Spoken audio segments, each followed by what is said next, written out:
70 साल के ऊपर के जितने बुजुर्ग हैं उनसे क्षमा मांगता हूं कि मैं आपकी सेवा नहीं कर पाऊंगा। मुझे जानकारी तो मिलेगी, लेकिन मैं आपको सहाय नहीं कर पाऊंगा।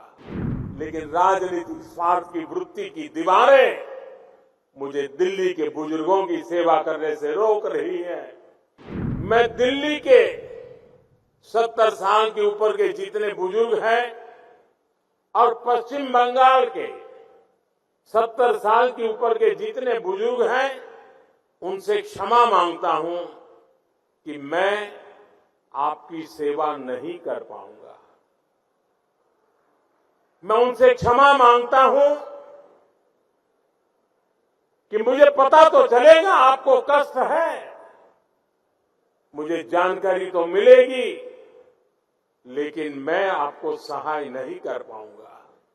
और कारण, दिल्ली में जो सरकार है और पश्चिम बंगाल में जो सरकार है वो इस आयुष्मान योजना से जुड़ नहीं रही है। अपने राजनीतिक स्वार्थ के लिए अपने ही राज्य के बीमार लोगों के साथ जुल्म करने की वृत्ति, ये प्रवृत्ति मानवता की दृष्टि से किसी भी तराजू पर खरी नहीं उतरती है। और इसलिए मैं पश्चिम बंगाल के बुजुर्गों की माफी मांगता हूं, मैं दिल्ली के बुजुर्गों की माफी मांगता हूं। देशवासियों की तो सेवा कर पा रहा हूं, लेकिन राजनीतिक स्वार्थ की वृत्ति की दीवारें मुझे दिल्ली के बुजुर्गों की सेवा करने से रोक रही है, पश्चिम बंगाल के बुजुर्गों की सेवा करने से रोक रही है। और मेरे लिए ये राजनीतिक पहलू से मैं बोल नहीं रहा हूं, भीतर एक दर्द होता है कि जिस दिल्ली से मैं बोल रहा हूं,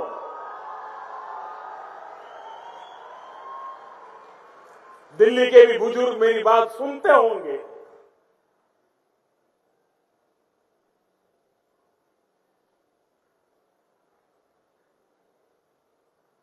मेरे दिल में कितना दर्द होता होगा।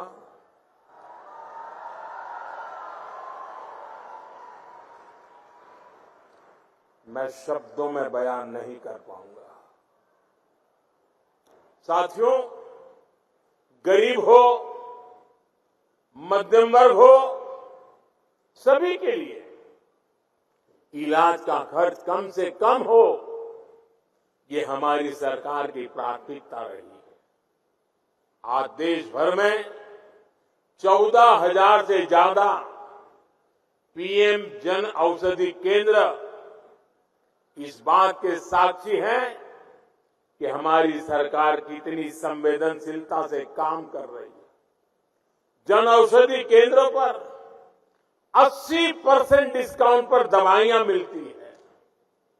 अगर ये जन औषधि केंद्र ना होते तो गरीबों को, मध्यम वर्ग को अब तक जो दवाइयां बिकी है उसके हिसाब से मैं कह सकता हूं कि 30,000 करोड़ रुपया उनका दवाइयों के लिए ज्यादा खर्च हुआ होता, उनके 30,000 करोड़ रुपए बचे, क्योंकि जन औषधि केंद्र से दवाई मिली, 80% डिस्काउंट में मिली।